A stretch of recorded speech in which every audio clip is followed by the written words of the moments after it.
My name is Ethan Walker, and I am 34 years old, a former Army captain who grew up in a small working-class town in Ohio where life never felt easy but always felt honest. My father passed away when I was young, and most of what I remember about him comes from the stories my mother told me on the nights she came home after her second shift. She worked 2 jobs just to keep the lights on, and I learned early that survival depended on discipline, patience, and staying calm when life pushed you harder than you thought you could handle. I joined the Army because I wanted a future that felt bigger than the one waiting for me in my hometown. And I also wanted to give my mother something to be proud of. The years I spent in uniform shaped me more than anything else in my life, teaching me respect, structure, and a quiet kind of confidence that grows from knowing you can handle whatever comes your way. I carried those values with me when I met Rachel during a cybersecurity training event, back when I was still active duty and trying to figure out who I wanted to be after the Army. Rachel was everything I thought I needed at the time. She was ambitious, polished, and already moving fast through the tech world, and I was drawn to the way she carried herself like she knew exactly where she was going. At first, our differences made the relationship feel balanced because I was steady and she was bold, and we convinced ourselves that those opposite traits would make us stronger as a couple. There were small moments, though, when she brushed off my suggestions or corrected my choices in ways that felt a little too sharp. I ignored those signs because I believed every relationship had rough edges, but looking back, I can see how those tiny moments were warnings I never wanted to read. I thought we were building something solid. I had no idea that the night she tried to teach me a lesson would be the moment everything began to break. Life felt different the moment I left the Army, because the rhythm I had lived in for more than a decade suddenly went quiet, and I had to figure out who I was without the uniform. I moved into corporate security consulting because it was the closest civilian path to what I knew, and I thought the structure and problem-solving would fill the space the Army left behind. At first it did, and I tried to build a life that felt steady while Rachel rose through the tech world at a speed that seemed impossible to match. She was promoted twice in the first year of our marriage, and each promotion brought more responsibility and more pressure that she carried into every room, including ours. I wanted to be supportive, but there were moments when I felt the weight of her stress hit me harder than it should have. She began making sharp comments about my schedule, my job title, or the fact that I did not chase status the way she did, and each small remark cut a little deeper than the last because it felt like she was comparing us instead of standing with me. I tried to shake it off, telling myself she was tired or frustrated, but the pattern grew slowly until it became hard to ignore. She started talking over me when we discussed decisions and correcting me as if I were someone she managed at work instead of her husband. Sometimes she dismissed my input in a way that seemed casual on the surface but carried a sting that stayed with me long after the conversation ended. I felt myself shrinking during arguments because she always pushed for an apology even when she had gone too far. It became normal for her to wait at the end of a disagreement, arms crossed, expecting me to take the blame just to make the room peaceful again. I found myself giving in to those moments because I did not want to fight, but the quiet frustration inside me grew every time I said sorry for something that did not feel like my fault. I started to realize that peace built on surrender did not feel like peace at all, and each time she demanded an apology, the distance between us widened a little more. One night at a company event, the tension between us surfaced in a way I could no longer brush aside. She introduced me to a group of her coworkers and immediately began correcting the way I described my job as if the words I chose embarrassed her. She added details I never said, downplayed the parts of my work that mattered to me, and tried to guide the conversation like she was managing my image. I stood there feeling like a prop beside her instead of a partner, and the look on her face told me she thought she was helping when all I felt was humiliation. The ride home was quiet because I did not know how to explain the shift happening inside me. I kept telling myself she did not mean to hurt me, but the excuses I made for her were starting to sound thin, even to me. I felt the early signs of resentment settling in, and once that feeling enters a marriage, it becomes hard to push it back out because it hides in every small moment that feels unfair. I tried to bring up my concerns, but she waved them away with a tired smile and said I was being overly sensitive. I think that was the moment I felt something crack because I realized she was not listening to understand. She was listening to maintain control. The emotional distance was no longer subtle.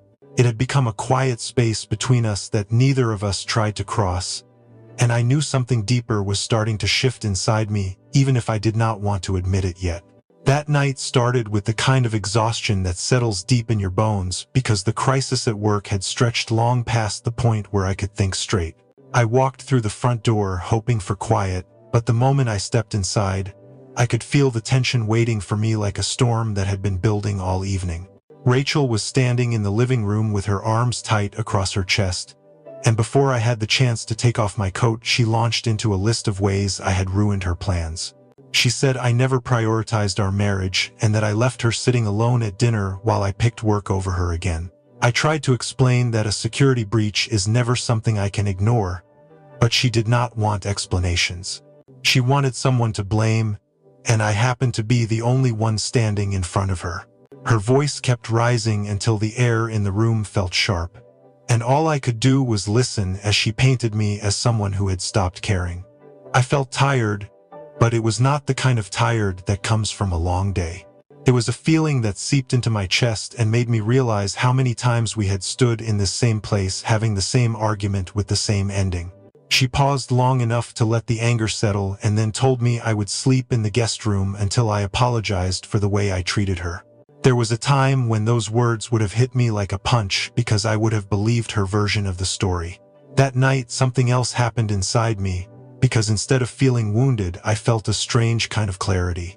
It was as if a switch flipped in my mind and showed me a picture I had been avoiding for months. I nodded because arguing would only make everything worse. I walked to the guest room with a calm I did not expect to feel. The stillness in that room was almost peaceful, and for the first time in a long while, I could hear my own thoughts without the sound of her frustration drowning them out. I sat on the edge of the bed and let my memories drift back to the army because those years still live inside me. I remembered the long nights when my soldiers trusted me to make decisions that affected all of us. I remembered the lessons drilled into us about respect, dignity, and the importance of treating people like they mattered no matter their rank. I could not recall a single moment when I demanded an apology from someone I led, even when they made mistakes that cost us time or sleep or comfort. I corrected, I guided, and I encouraged, but I never needed control over someone's pride to feel strong. Yet here I was, in my own home, being told to earn my place back through an apology given on command. That realization sank in slowly, and once it settled, it felt like a truth I had been carrying for too long. I looked around the guest room and realized it felt more like mine than the bedroom Rachel and I shared. The silence wrapped around me in a way that made it easier to breathe, and that was when I understood something had shifted for good. I got up with a steadiness that surprised me and walked to our closet. My hands moved without hesitation as I pulled clothes from the hangers and folded them into a duffel bag. Each shirt and each pair of pants felt like one more piece of myself I was reclaiming. I opened the drawer where I kept important documents, and I took out the paperwork I had avoided drafting for months because a part of me hoped things would change on their own. I placed the divorce papers on the table near the front of the closet. The empty space where my clothes had been looked strange at first, but the longer I stared at it, the more it felt like a mirror reflecting the truth I had ignored. My side of the closet was nothing but quiet and emptiness, and in that moment it matched exactly how I felt inside our marriage. I realized my silence was no longer a sign of defeat. It was the first real decision I had made in a long time, and as I closed the closet door, I knew something irreversible had begun. The next morning felt strangely light, almost as if the air inside the house had lost some of the heaviness that usually sat between us. I was already awake and sitting at the small desk in the guest room when I heard Rachel walking down the hall with the quick, sharp footsteps she used whenever she felt confident about winning an argument. She opened the door without hesitation and stepped inside with that familiar look that told me she expected the same pattern as always, where I would fold and she would feel restored. I could see the moment her confidence cracked, because her eyes went straight to the open closet and she froze. The space where my clothes had always been was completely empty, and she stared at it as if she needed a second to understand what she was seeing. Confusion crossed her face first, then a tight drop in her expression as the truth began to register. She turned toward me, and her voice wavered when she asked what I had done. I stood up slowly because there was no rush, and I wanted her to see that for once nothing she said would decide what happened next. I watched her step into the hallway and push open the door to our main bedroom, where she scanned the room in a frantic way that told me she hoped it was all a mistake. It did not take her long to see the empty hangers, the missing shoes, and the bare shelf that had held my folded uniforms I never got rid of. That was when she noticed the papers on the table. Her shock hit hard and fast because she picked up the divorce forms with a grip that made her hand shake. I could see the panic building behind her eyes as she flipped through them, trying to convince herself it was some kind of warning instead of a decision already made. She turned back to me with anger rising in her voice, as she claimed I was overreacting and blowing one argument out of proportion. It was the same tactic she always used when she felt things slipping from her control. I told her I was not leaving over one argument. I was leaving because I had spent too long apologizing for things that were not mine to carry. She tried to laugh it off, saying she had only been stressed and that I had misunderstood her intentions. When that did not work, she switched to accusation, saying I was choosing pride over our marriage and abandoning her when she needed support. Her words came fast and uneven, and each one showed how desperate she was to put the blame anywhere but on herself. She stepped closer, and her voice softened in a way I had not heard in a long time. She said we could fix this if I would just come back to the bedroom and talk things through like adults. But behind that softness, I could still hear the same expectation that I would give in the way I always had. I told her calmly that I was done living in a marriage held together by apologies demanded instead of earned. The more I spoke, the more I saw her realize that none of her old methods were working. By the time I picked up my bag and walked toward the front door, her panic had replaced every other expression she tried to hold on to. She asked me to stop, then pleaded with me to at least wait until she could make sense of everything. I paused long enough to tell her that I hoped she would take care of herself and that none of this came from a place of hate. It came from a place of finally understanding my own worth. When I stepped outside, the air felt different, almost cleaner, as if the world had opened a window I did not know I needed. The house behind me no longer felt like home, and the quiet street in front of me felt more welcoming than any room I had slept in for months. I walked down the steps with a kind of peace I had not felt in years, knowing that for the first time in a long time my life was finally back in my own hands. Moving into a small apartment felt strange at first because the space was quiet in a way that was both comforting and unfamiliar. The rooms were smaller than what I was used to, and the furniture came from a discount store down the street, but the simplicity made it easier to breathe. I unpacked slowly over the next few days and found myself settling into a routine that reminded me of the early mornings in the army, when structure helped steady the mind. I started waking up before sunrise again and taking long runs through the neighborhood where the streets were still empty and cool. The rhythm of my footsteps brought back a sense of order that I had been missing, and each mile made it easier to find the parts of myself I had set aside during the marriage. I cooked simple meals, kept the apartment clean, and wrote in a notebook to organize my thoughts because putting things on paper made the confusion inside me feel clearer. Rachel tried to contact me almost immediately after I left, and her messages came in waves that matched her emotions. The first ones were sharp and angry, accusing me of destroying our marriage over something she believed we could have talked through. When I did not respond, she shifted to long paragraphs where she tried to bargain, saying we could start fresh if I stopped acting out of pride. Later came the quiet apologies, where she said she did not realize how much pressure she had put on me. I ignored most of the messages because I needed distance, but after a week she asked to meet in a public place where we could talk calmly. I agreed because closure felt necessary. When I arrived, she looked smaller somehow, as if the stress she carried had settled into her shoulders. She told me she had been thinking about her behavior and admitted that she had felt insecure about her career for a long time, even though she never showed that part of herself. She said her need to control everything came from fear, not anger, and that she had taken it out on the wrong person. I listened quietly because her words mattered, but they did not change the truth I had come to understand. I told her that respect cannot be forced, and that I had spent too long apologizing for things that were not mine. She asked if there was a chance for us to fix things, and I told her gently that the version of our marriage she wanted would only pull me back into old patterns. I wished her well and meant it. When I walked away, I felt sad, but not in the heavy way I expected. It was the kind of sadness that comes with accepting something that has run its course. Over the next few weeks, I joined a veteran support group at the community center because I missed being around people who understood the way military life shapes a person.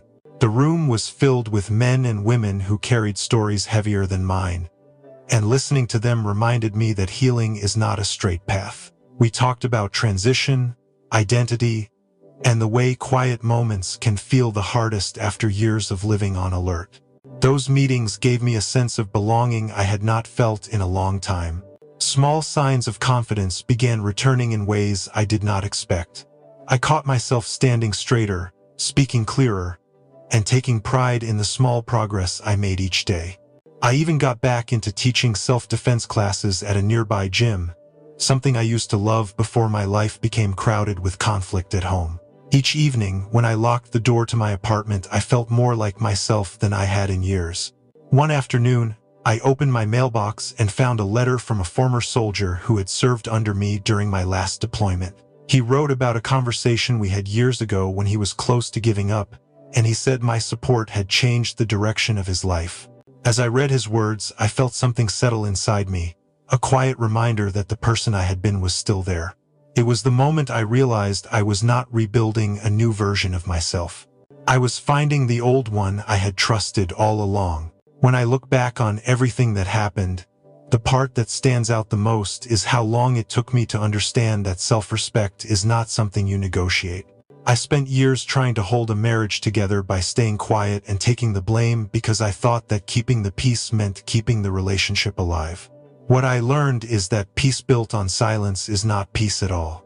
It is a slow fading of who you are, and you do not notice how much you have lost until you step away from the noise. The night I walked into the guest room and sat alone with my thoughts was the moment I finally understood that no one has the right to shrink you to fit their comfort. No one has the right to decide when you should apologize just to make them feel stronger. I used to think leaving would mean I failed, but over time I realized it meant I had finally chosen myself. Walking away was not a retreat. It was a return to the values that shaped me long before the marriage began. It was a choice to protect my dignity the same way I once protected the people who served under me. I learned that love cannot survive when respect is missing because respect is the foundation that holds every difficult moment together. Without it, even the smallest disagreements turn into battles that never truly end. I hope anyone listening to this will take a moment to look at the relationships in their own life and ask if they feel heard, valued, and safe. If the answer is no, then something needs to change, even if that change feels uncomfortable. Staying in a place that diminishes you is far more painful than walking toward the unknown. Leaving gave me space to hear my own voice again. It reminded me that strength does not always come from holding on. Sometimes it comes from letting go of the version of life you thought you had to endure. Healing was not quick, and it was not simple, but it became possible the moment I stopped trying to mold myself into someone else's idea of who I should be. I learned how to breathe again. I learned how to trust my instincts. I learned that choosing myself was not selfish. It was necessary. If you are in a place where you feel small or unheard, I hope you know you are allowed to choose yourself too. You are allowed to walk away from anything that asks you to trade your worth for acceptance. Sometimes the first step toward healing is simply saying you deserve better. And sometimes that step is enough to start rebuilding the life you were always meant to live.